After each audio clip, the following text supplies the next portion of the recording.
نحمده ونصلي على رسوله الكريم اما بعد فاعوذ بالله من الشيطان الرجيم بسم الله الرحمن الرحيم ان في خلق السماوات والارض واختلاف الليل والنهار لآيات لأولي الألباب الذين يذكرون الله قياما وقعودا وعلى جنوبهم ويتفكرون في خلق السماوات والارض ربنا ما خلقت هذا باطلا سبحانك فقنا عذاب النار صدق اللہ العظیم رب اشرح لی صدری ویسر لی امری واحلل عقدۃ من لسانی یفقہوا قولی۔ ہم یہ دیکھ چکے ہیں کہ جہاں تک ایمان باللہ کا تعلق ہے اس کے لیے کوئی منطقی دلیل، کوئی سائنسی دلیل موجود نہیں ہے۔ یہ اللہ پر ایمان یا اللہ کی ہستی کی معرفت اور اس سے محبت یہ ہماری روح کے اندر موجود ہے، ڈورمنٹ ہوتی ہے، سوئی ہوئی ہے۔ تم ہی نے مجھ کو پریم سکھایا، سوئے ہوئے ہردے کو جگایا۔ یہ سویا ہوا ہردہ جو ہے اندر سے انسان کا من سویا ہوا ہے، اس کو جگانا ہے۔ اس کو جگانے کے لیے دیکھو ذرا آسمان، دیکھو زمین، دیکھو یہ، دیکھو وہ، اور اسی طریقے سے اس کو جگانے کے لیے پڑھو قرآن۔ یہ قرآن جگائے گا، یہ کیٹالیٹک ایجنٹ کی حیثیت سے تمہارے اندر سے، تمہاری یادداشت کی گہرائیوں میں سے اللہ کی معرفت، اللہ کی محبت کو ابھار کر آپ کے شعور کی سطح پر لے آئے گا۔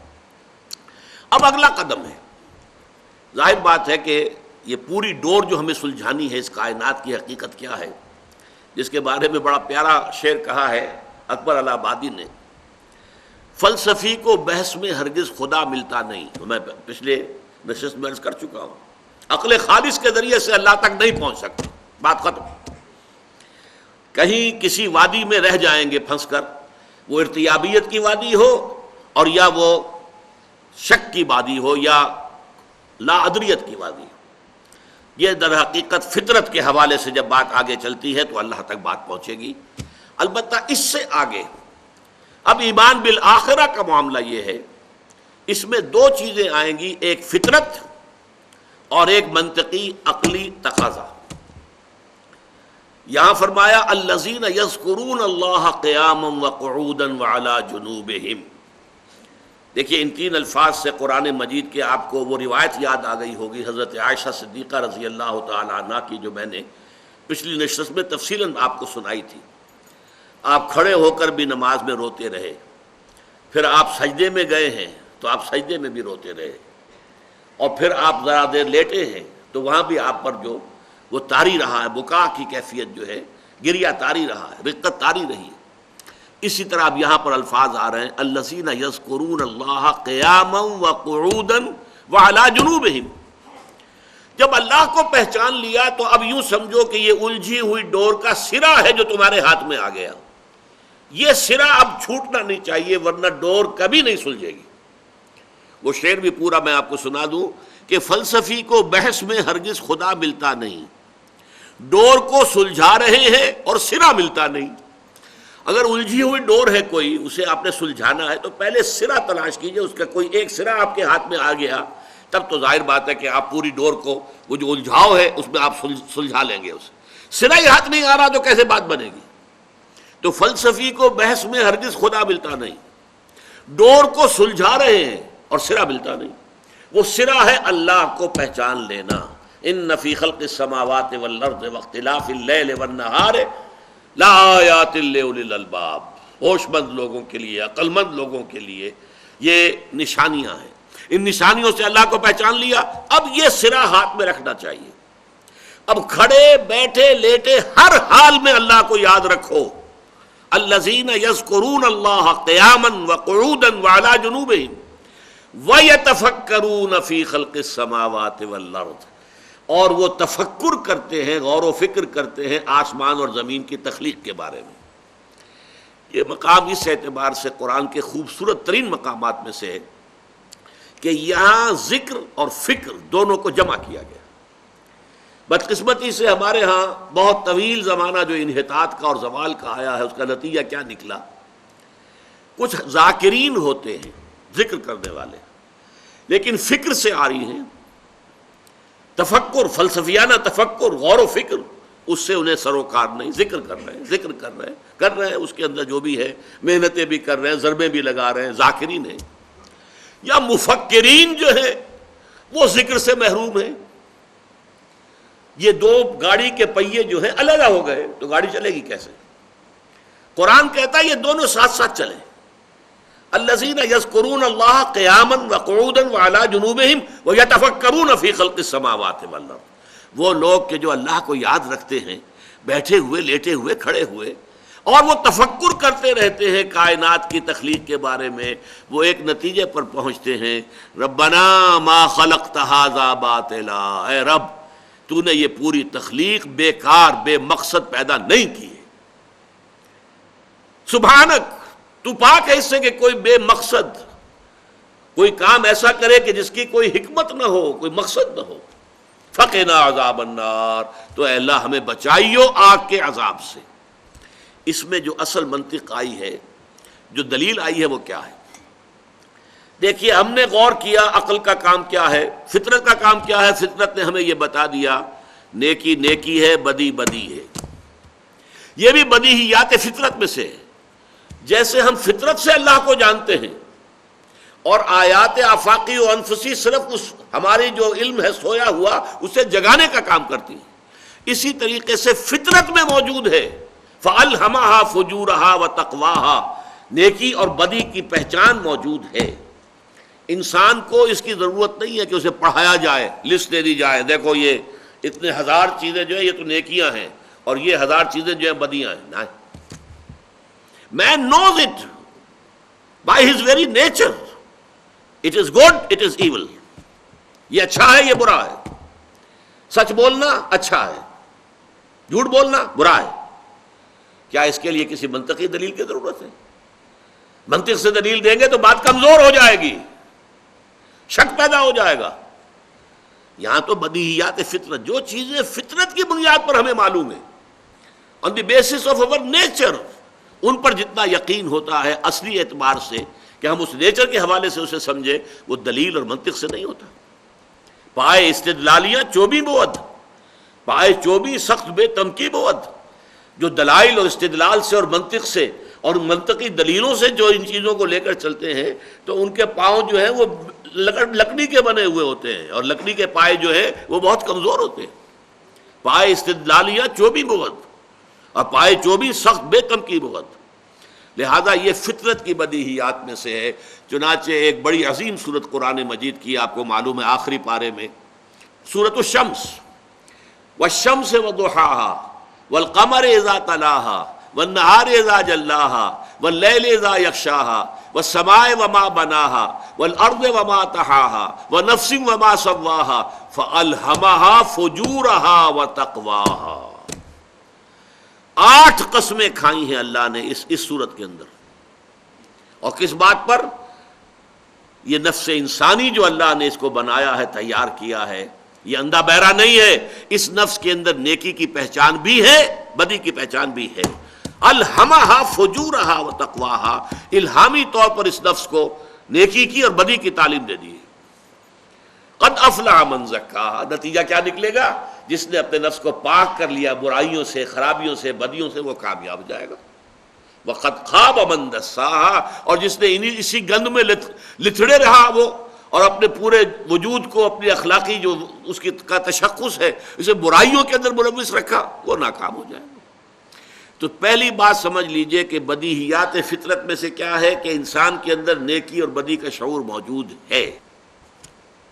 اب آئیے نمبر 2، عقل انسانی ایک بات کہہ رہی ہے کہ اس کائنات میں کوئی شے پرپز لیس نہیں ہے، بے معنی کوئی شے نہیں. گھاس کا ایک تنکا بھی، اس کا بھی کوئی نہ کوئی رول ہے اس کائنات کے اندر. ہر پتا جو ہے درخت کا، اس کا بھی ایک بڑا رول ہے. اگر آپ کو معلوم ہے، آپ نے باٹنی پڑھی ہے، ہر پتا جو ہے اس میں ایک فیکٹری لگی ہوئی ہے، فوٹو سنتھسس کی فیکٹری ہر پتے میں لگی ہوئی ہے. ہر شے کے اندر حکمت ہے، بغیر کسی حکمت کے، بغیر غایت کے. یہ وہ دلیل غائی جو میں نے عرض کیا تھا کہ ہر شے کے اندر دلیل لمی، دلیل غائی، کہ ہر شے کے اندر کوئی پرپز ہے، کوئی غایت ہے. لہذا اس کو استعمال کیا پرانے منطقیین نے کہ اس کا مطلب ہے کہ کوئی ذہن ہے پیچھے، یہ ایکسیڈنٹ کے طور پر کائنات وجود میں نہیں آئی ہے، یہ رام کی لیلا نہیں ہے کہ ایسے ہی بس کھلنڈرا رام ہے وہ کھیل رہا ہے، نہیں، اس کے پیچھے حکمت ہے، یہ کائنات پیدا کی گئی ہے حکمت کے ساتھ، پرپس کے ساتھ۔ اچھا، اگر کائنات کی ہر شے پرپس فل ہے اور ہم یہ جانتے ہیں کہ نیکی اور بدی کی پہچان ہمارے اندر ہے، ہمارے نس میں ودیعت شدہ ہے، تو اب عقل کا تقاضا کیا ہے؟ نیکی کا اچھا نتیجہ نکلنا چاہیے، بدی کا برا نتیجہ نکلنا چاہیے۔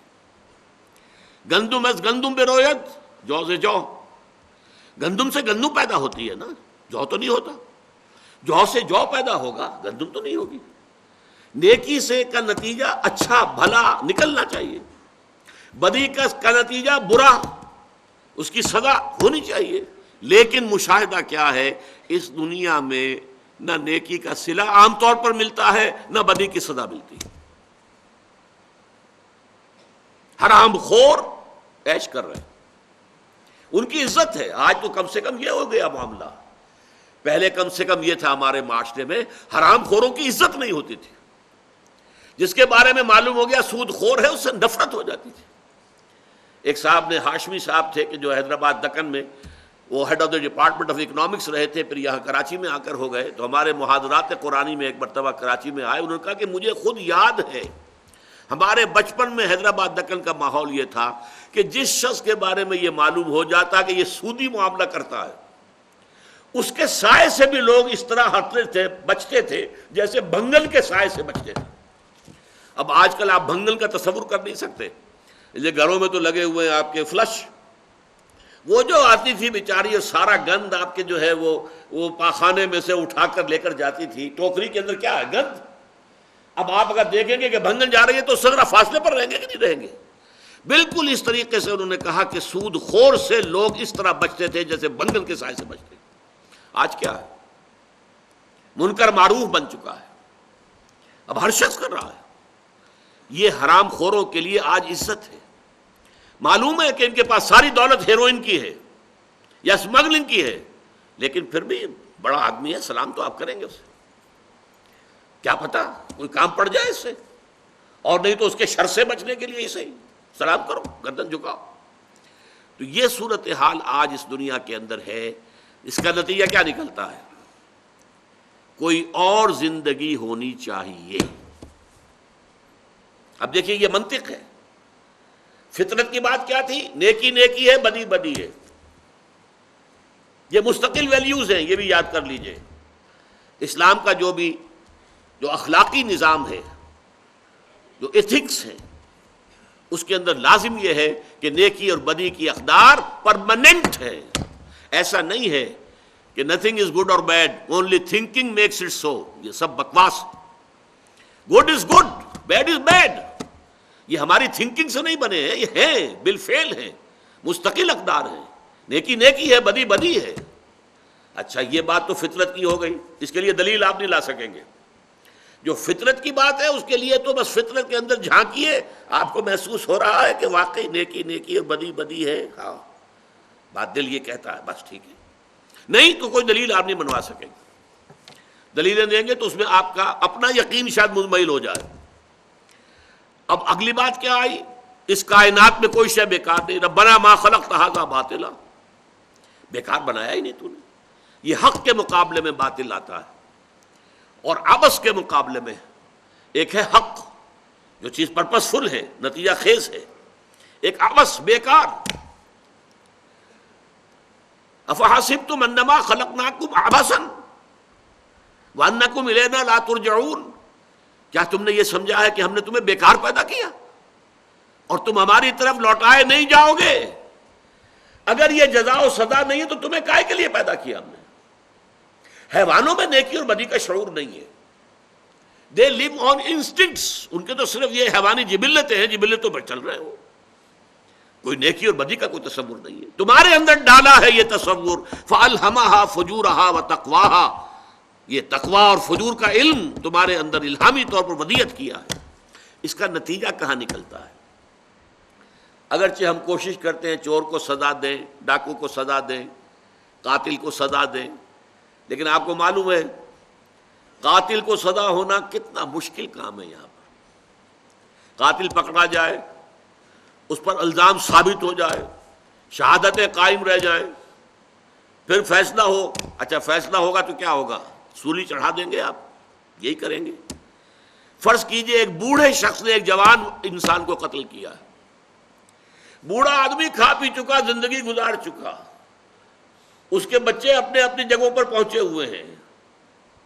وہ جوان جو ہے اس کے چھوٹے چھوٹے بچے ہیں، اس کی نوجوان بیوی جو ہے بیوہ ہوئی ہے. جو نقصان معاشرے کو پہنچا ہے اس کے قتل کرنے سے، کیا اس کے ہم وزن سزا دینا ممکن ہے؟ یہ چھوٹے چھوٹے بچے جو یتیم ہوئے ہیں، ہو سکتا ہے کہ باپ کا سایہ سر سے اٹھنے کی بنا پر ان کی تربیت نہ ہو پائے، یہ غلط راستوں پر بڑھ جائے. کون ذمہ دار ہے؟ یہ بیوہ جو جوان ہوئی ہے، کون اس کی کفالت کرے گا؟ کون سرپرستی کرے گا؟ اور کہیں غلط راستے پر اگر پڑ جاتی ہے تو کون ذمہ دار ہوگا؟ تو آپ اس بوڑھے آدمی کا ایک ایک جو ہے نا فورسپس سے لے کر اس کا ایک ایک جو ہے ریشہ علیحدہ کر دیں، تب بھی جو جرم اس نے کیا تھا اس کے ہم وزن سزا نہیں ممکن. اچھا ذرا غور کیجئے، ایک محمد الرسول اللہ صلی اللہ علیہ وسلم، انتہائی ذہین، انتہائی باصلاحیت انسان، کیا کوئی شخص انکار کر سکتا ہے آپ کی صلاحیت سے، آپ کی ذہانت و فطانت سے؟ آپ کے اندر کتنی عظیم صلاحیتیں تھیں، ایک عظیم انقلاب برپا کر دیا 20 برس کے اندر. لیکن ذرا سوچئے آپ نے اپنی ذہانت، اپنی صلاحیت سے اپنے لیے، اپنے اہل و عیال کے لیے کیا حاصل کیا دنیا میں؟ فاقے؟ کئی وقت چولہے میں آگ نہیں جل رہی، حالانکہ بے تاج بادشاہ ہیں، خلق خدا کو ایمان پہنچا دیا، ہدایت دے دی. آج ہم نماز پڑھ رہے ہیں تو محمد کے طفیل پڑھ رہے ہیں صلی اللہ علیہ وسلم. روزہ رکھتے ہیں تو حضور کے طفیل رکھتے ہیں کہ آپ نے ہمیں سکھایا ہے روزہ. لیکن دنیا نے کیا دیا آپ کو؟ تکلیفیں دی، مصائب آئے، فقر و فاقہ آیا. آپ کو 3 سال تک شیب بنی ہاشم میں محصور بھی رکھا گیا، قید کہیے، قید رکھا گیا. جسم لہو لہان ہوا طائف میں، دندان مبارک شہید ہوئے. بہترین اعزاء و اقربا جو ہیں ان کی لاشیں آپ کو اپنی آنکھوں سے دیکھنی پڑی، یہاں تک کہ حضرت حمزہ. دنیا نے کیا صلہ دیا انہیں؟ اس دنیا میں محمد نے کیا حاصل کیا؟ اگر آخرت نہیں ہے اور وہاں آپ کے مقامات بلند لوگوں کے سامنے نہیں آتے، وَلَسَوْفَ يُعْطِيكَ رَبُّكَ فَتَرْضَىٰ، اگر اللہ تعالیٰ جس کے لیے یہاں تک آتا ہے کہ آپ کے لیے ہر آنے والا دن پچھلے دن سے بلند تر ہوگا، اگر وہ درجات نہ ہوں حضور کے، اگر آخرت نہ ہو، تو سب سے زیادہ گھاٹے میں رہنے والا انسان محمد تھا صلی اللہ علیہ وسلم. کیا بنایا؟ ایک باغ فدق رکھا ہوا تھا وہ اپنے گھر والوں کے لیے، اس کا بھی فیصلہ یہ ہوا، کہہ گئے تھے آپ کہ ہمارے لیے نانو معاشر الانبیاء لا نرث ولا نورث ما ترکناہ صدقہ، ہمارا جو انبیاء کا معاملہ ہے وہ یہ ہے کہ ہمیں نہ کہیں سے ورثہ ملتا ہے والدین سے، نہ ہمارا کوئی ورثہ ہوتا ہے جو ہماری اولاد کو منتقل ہو، جو کچھ ہم چھوڑیں وہ صدقہ ہے. لہذا باغ فدق کے لیے حضرت فاطمہ رضی اللہ تعالیٰ عنہ اگرچہ اس پر ناراض بھی ہوئی کہ میرے باپ کے پاس وہ تھا تو مجھے وراثت میں ملنا چاہیے، لیکن نہیں، حضرت ابو بکر نے کہا کہ حضور نے فرمایا یہ ہے، میں کیا کروں؟ نحن معاشر الانبیاء لا نرث ولا نورث ما ترکناہ صدقہ. اب اس کے برعکس دیکھیے، ہٹلر نے، چنگیز نے، اٹیلا نے جو ایک بخار چڑھایا دنیا کو جنگ کا، لاکھوں انسان قتل ہوئے.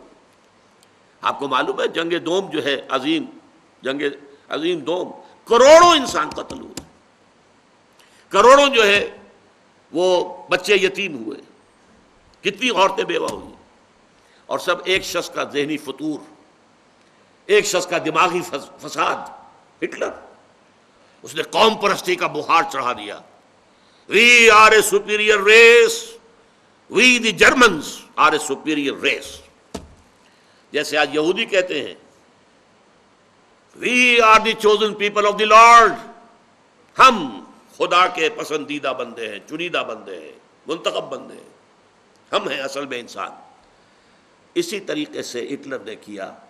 اگر ہٹلر زندہ مل گیا ہوتا، پھر میں کہہ رہا ہوں ایک فورسپ سے اس کا ایک ایک روح علیحدہ کیا جاتا تو کیا اس کے جرائم کی سزا بن جاتا؟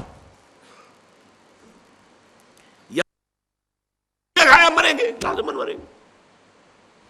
آپ کی زبان پر اگر انگارہ رکھ دیا گیا، آج زبان جل جائے گی، ہوگا. تو قانون جو طبیعی ہے، فزیکل لا، اس کے اعتبار سے یہ کائنات مکمل ہے.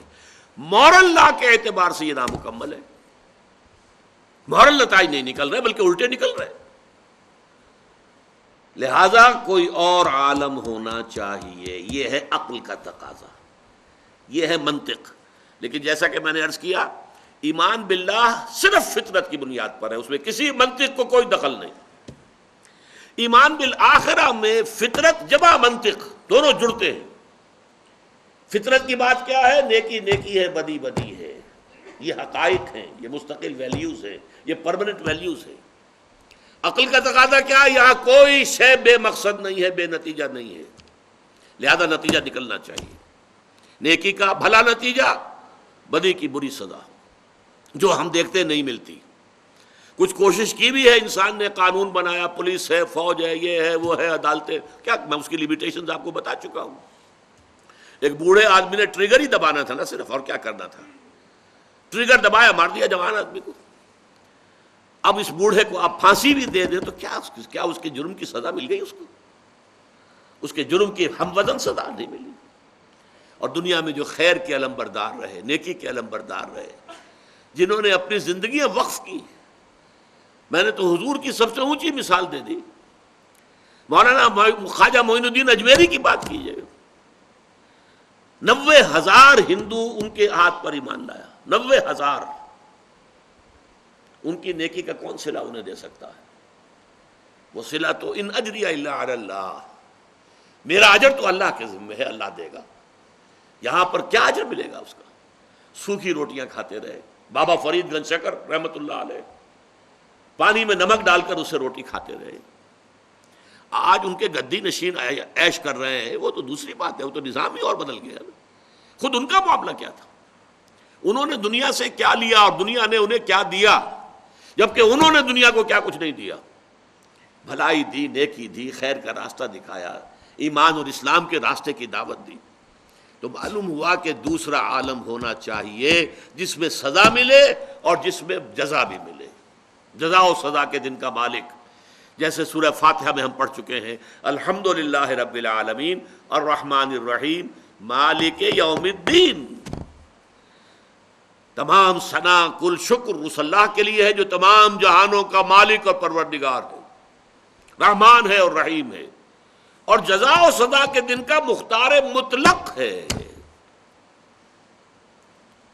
وہ اللہ جس کے ذمن میں بہترین وہ ہے جو حضور نے خطبہ دیا تھا شروع میں، بالکل آغاز میں، بنو ہاشم کو جمع کر کے، ان الراعد لا یکذب اہلہ. دیکھو کسی قافلے کا رہنما کبھی قافلے کو دھوکہ نہیں دیا کرتا. واللہ لا کذبت الناس جميعا ما کذبتکم ولو غررت الناس جميعا ما غررتکم. خدا کی قسم اگر میں تمام انسانوں سے جھوٹ بول سکتا، تم سے پھر بھی نہ بولتا، اس لیے کہ تم تو میرے کت اینڈ کن ہو، میرے رشتہ دار ہو. اور اگر پوری دنیا کو دھوکہ دے سکتا تب بھی تمہیں کبھی نہ دیتا. اس تمہید کے بعد فرمایا واللہ الذی لا الہ الا ہو، اس اللہ کی قسم جس کے سوا کوئی الہ نہیں، انی لرسول اللہ الیکم خاصۃ وإلی الناس کافۃ، میں اللہ کا رسول ہوں تمہاری طرف خاص طور پر اور تمام نوع انسانی کی طرف عام طور پر. اور اس کے بعد معاد کا تذکرہ، ساری بات معاد پر. واللہ لتموتن کما تنامون، خدا کی قسم ایک روز تم پر موت طاری ہو جائے گی جیسے کہ روزانہ رات کو سو جاتے ہو. ثم لتبعثن کما تستيقظون، پھر تمہیں اٹھا لیا جائے گا ایک دن جیسے کہ روزانہ صبح کو بیدار ہو جاتے ہو. ثم لتحسبن بما تعملون، پھر تمہارا محاسبہ ہوگا، حساب کتاب ہوگا جو عمل تم کر رہے ہو اس وقت. ثم لتجزون بالاحسان احسانا وبالسوء سوءا، پھر لازماً بدلہ مل کر رہے گا، بھلائی کا بھلا، برائی کا برا. وَإِنَّهَا لَجَنَّةٌ أَبَدًا أَوْ لَنَارٌ أَبَدًا، اور وہ بدلہ کیا ہے؟ یا جنت ہے ہمیشہ ہمیشہ کے لیے، اور یا پھر آگ ہے ہمیشہ ہمیشہ کے لیے۔ اس آگ سے بچنے کے لیے اب یہاں دعا آئی، سبحانک فقنا عذاب النار، پروردگار ہمیں اس آگ کے عذاب سے بچائیے۔ ربنا انک من تدخل النار فقد اخزیتہ، پروردگار جسے تو نے آگ میں داخل کر دیا اسے تو ذلیل کر دیا، رسوا کر دیا۔ ربنا لا تجعلنا منہم، اللہم ربنا لا تجعلنا منہم، اللہ ہمیں بچائے اس سے کہ ہم ان میں شامل ہوں۔ تو اے پروردگار سبحانک، تو پاک ہے اس سے، فقنا عذاب النار، ربنا انک من تدخل النار فقد اخزیتہ، جسے بھی تو نے آگ میں داخل کر دیا اسے تو رسوا کر دیا۔ وما للظالمین من انصار، اور ظالموں کے لیے کوئی مددگار نہیں ہوگا۔ یہاں تک دوسری بحث مکمل ہو گئی، معاد۔ اب آپ سوچئے، جو شخص جو یعقلون میں ہے، لقومی یعقلون، وہ شخص جو اولو الالباب میں سے ہے، ہوش مند لوگوں میں سے ہے، وہ کائنات کی گواہیاں دیکھ کر، اپنے اندر کی گواہیاں پڑھ کر، یا قرآن مجید کی آیات کے حوالے سے جو اس کا انر کانشسنس ہے جو ڈورمنٹ تھا ایکٹیویٹ ہو گیا ہے، پھر وہ آخرت تک بھی پہنچ گیا، اس لیے کہ تفکر اور تذکر ساتھ ساتھ چلے۔ یہ بات رہ گئی، ذرا میں واضح کر دوں۔ میں نے کہا تھا یہ قرآن مجید کا خوبصورت ترین مقام ہے جہاں فکر اور ذکر دونوں کو جمع کیا گیا۔ مولانا روم، جنہیں علامہ اقبال کہتے ہیں، پیر رومی، وہ کہتے ہیں ای قدر گفتیم باقی فکر کن۔ دیکھو بھائی، اتنا کچھ تو ہم نے تمہیں بتا دیا، باقی آگے خود سوچو۔ فکر اگر جامد بود رہو ذکر کن، اگر کہیں جا کر فکر رک جائے، آگے نہیں بڑھ رہا، گتھی نہیں سلجھ رہی، تو جاؤ پھر ذکر کرو، ذکر کرو۔ ذکر آرد فکر را در اہتزاز، یہ ذکر جو ہے اس فکر کے اندر حرکت پیدا کرتا ہے۔ یہ ہے ذکر اور فکر کا اختلاط۔ ذکر آرد فکر را در اہتزاز، حرکت، نمو۔ ذکر را خورشید ای افسردہ ساز، جس طرح پوری زمین کے اوپر افسردگی ہوتی ہے، سورج آتا ہے تو چہل پہل شروع ہو جاتی ہے، ایسے ہی فکر جو ہے صحیح رخ پر بڑھتا ہے جب ذکر ساتھ ہو۔ میں عرض کر رہا تھا کہ یہ دونوں گاڑی کے پہیے ہمارے معاشرے میں علیحدہ ہو چکے ہیں، بہت طویل عرصے سے علیحدہ ہے۔ مفکرین جو کہلاتے ہیں وہ ذکر کی لذت سے بالکل محروم، اور ذاکرین ان کا فکر کی وادی میں قدم ہی نہیں۔ لیکن جو یہ مرید ہندی ہے، اس نے جس قدر شاندار الفاظ میں یہ مضمون ادا کیا ہے اقبال نے، جزب قرآن زیغمی روباہی است۔ دیکھو لوگو، قرآن کے بغیر اگر تم شیر بھی ہو تب بھی لومڑی ہو، کچھ نہیں ہو۔ فقر قرآن اصل شاہنشاہی است۔ فقر قرآن، سلوک قرآنی، ایک وہ سلوک ہے جو ہمارے ہاں خانقاہی سلوک ہے، ایک فقر قرآن، سلوک قرآنی، اصل شاہنشاہی است، اصل بادشاہی تو وہ ہے۔ فقر قرآن اختلاط ذکر و فکر، قرآن کا اسلوب جو ہے، قرآن کا سلوک جو ہے، قرآن کا تصوف جو ہے، وہ ذکر اور فکر کے جمع ہونے سے وجود میں آتا ہے۔ فقر قرآن اختلاط ذکر و فکر، فکر را کامل نہ دیدم جزب ذکر، فکر کامل ہو ہی نہیں سکتا جب تک کہ ذکر موجود نہ ہو۔ الذین یذکرون اللہ قیاما وقعودا وعلی جنوبہم ویتفکرون فی خلق السماوات والارض ربنا ما خلقت هذا باطلا سبحانك فقنا عذاب النار ربنا انك من تدخل النار فقد اخزیتہ وما للظالمین من انصار۔ اب آئیے، یہ لوگ جن کا کہ یہ نقشہ کھینچا گیا ہے، اولو الالباب الذین یعقلون، جو فکر اور ذکر کے اختلاط کے ساتھ آگے بڑھ رہے ہیں، اگر ان کے کانوں میں کسی نبی کی آواز آتی ہے، لپک کر ایمان لائیں گے۔ یہ ہے صدیقین کا معاملہ۔ نبی کہتا ہے وہی جو وہ ان کے اپنے دل میں تھا۔ دیکھنا تقریر کی لذت کہ جو اس نے کہا میں نے یہ جانا کہ گویا یہی میرے دل میں تھا۔ اب اگر آپ کے دل کی کوئی بات کہہ رہا آپ فوراً تصدیق کریں گے. ربنا اننا سمعنا منادیا ینادی للایمان ان آمنوا بربکم فآمنا. اے رب ہمارے، ہم نے ایک پکارنے والے کی پکار کو سنا جو ندا لگا رہا تھا، منادی کر رہا تھا ایمان کی کہ ایمان لاؤ اپنے رب پر. فآمنا، تو ہم ایمان لے آئے.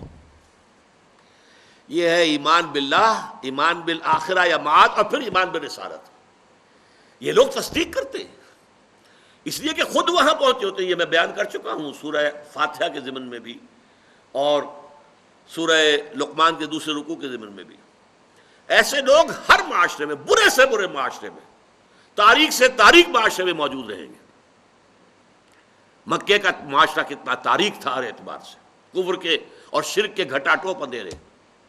انہی میں ورقہ ابن نوفل تھے کہ نہیں تھے، جن کی فطرت نے انہیں مجبور کیا کہ چھوڑو، دفع کرو، یہ کیا بت ہم اپنے ہاتھوں سے بناتے ہیں اور پوجتے ہیں.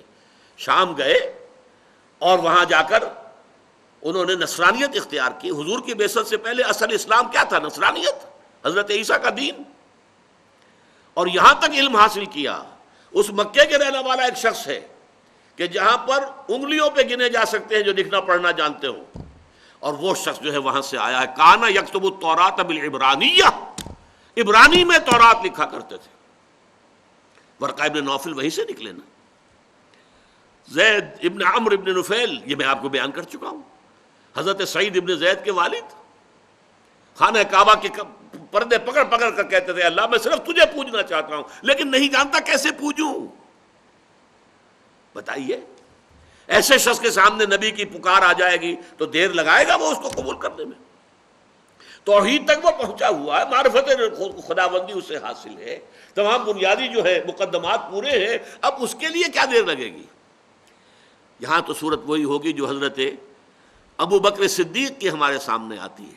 حضور فرماتے ہیں میں نے جس کے سامنے بھی اپنی دعوت پیش کی اس نے کچھ نہ کچھ تردد ضرور کیا، سوائے ابو بکر کے کہ ایک لہجے کا بھی تردد نہیں کیا، ایک لہجے کا بھی.